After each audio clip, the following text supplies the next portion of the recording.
The Moving Loads module in Space GASS lets you model situations such as vehicles driving on a bridge or an overhead crane traveling along rails. In this video, we will show how the loads from an overhead traveling crane can be applied to rails running down each side of a portal frame building. Let's start by selecting the rails on both sides of the building. We could do this by selecting them individually, or more quickly by hovering over the Sections panel until it slides out and then selecting the section that corresponds to the crane rails. Note that any crane rail members you don't select will not be loaded, even if the crane trolley travels directly over them. Only the members you select will be loaded. We can get to the Moving Loads module by right-clicking and selecting Generate Moving Loads. The first time you do this, you will need to create a scenario that contains your vehicles. In this case, we will start with a scenario that models the crane traveling down the length of the building with the hoist at mid-span of the traveling crane beam. As the crane moves, Space GASS takes a snapshot of its position at regular intervals and creates a new load case for each position. Let's set it up so that this scenario creates load cases starting with load case 100, with a time interval between load cases of 1 second. In the table at the bottom of the scenario form, we can combine the moving load cases with other static loads such as dead loads, live loads, or wind loads. This is explained in the Moving Loads Bridge Deck video and will not be shown here. Now that we have the scenario defined, we need to add the crane trolleys to it. Libraries of various standard vehicles are supplied with Space GASS, and you can click the Vehicle Library button to get access to them.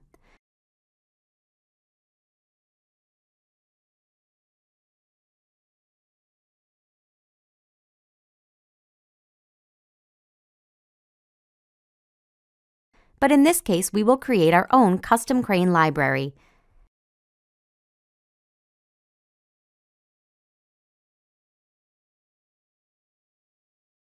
Next, we will add our crane trolley to the library.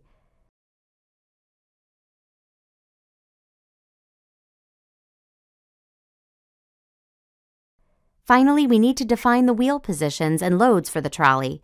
In this case, the trolley has 2 wheels spaced 3.2 meters apart, each with a load of 40 kilonewtons.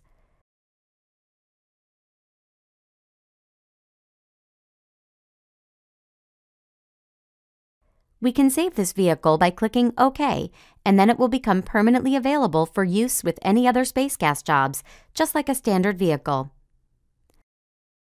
Next, we can input its speed, delay, and load factor. If we use a speed of 1 meter per second, combined with our scenario time interval of 1 second, we will get load cases that represent the vehicle position after every meter of travel. This is obviously an unrealistic speed for a traveling crane. However, it doesn't matter because it is used only to calculate the distance traveled between successive load cases. If you have multiple vehicles that start moving at different times, you can specify a delay for some of them. This can be useful if a vehicle follows another one. However, we will leave it at 0 for this exercise. Because the hoist is at mid-span of the crane beam, we need to put half of its load on each side of the building, and hence the load factor for this trolley is 0.5. Next, we need to specify the vehicle's travel path. This can be done using coordinates or node numbers or a mixture of both. If you know the coordinates or node numbers, you can type them straight into the travel path table. Or, if not, you can click the Select Path button and then pick the travel path graphically. In this case, we want to select a path that travels along the left-hand side crane rail.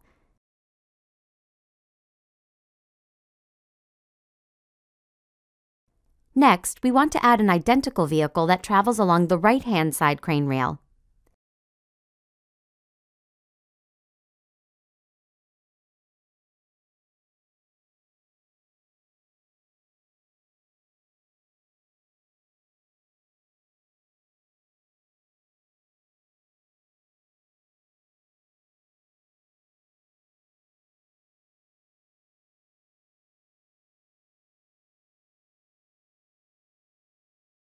If you want to be sure that your vehicles are traveling correctly, you can view them graphically.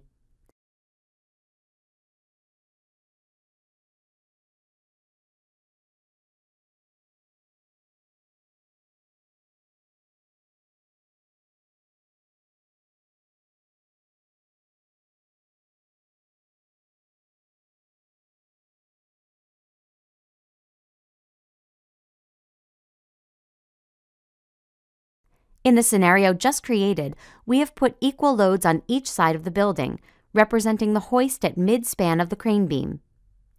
Let's now add another scenario that represents the hoist near the right-hand end of the crane beam.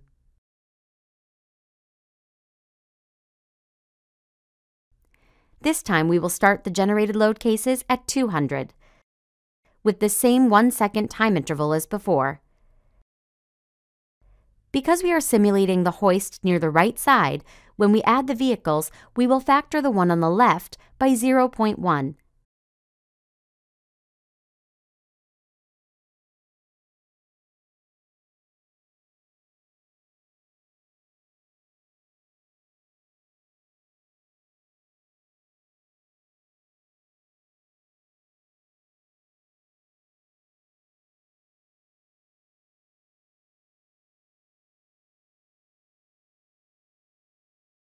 And the one on the right by 0.9.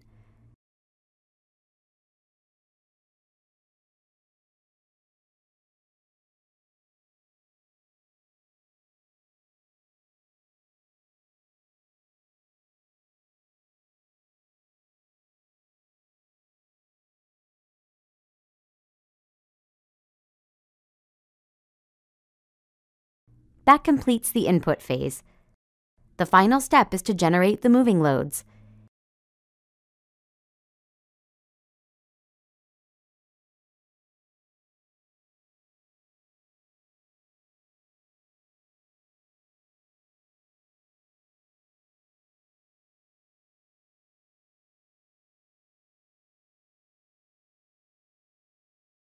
Here you can see some of the load cases from Scenario 1 with the hoist at mid-span.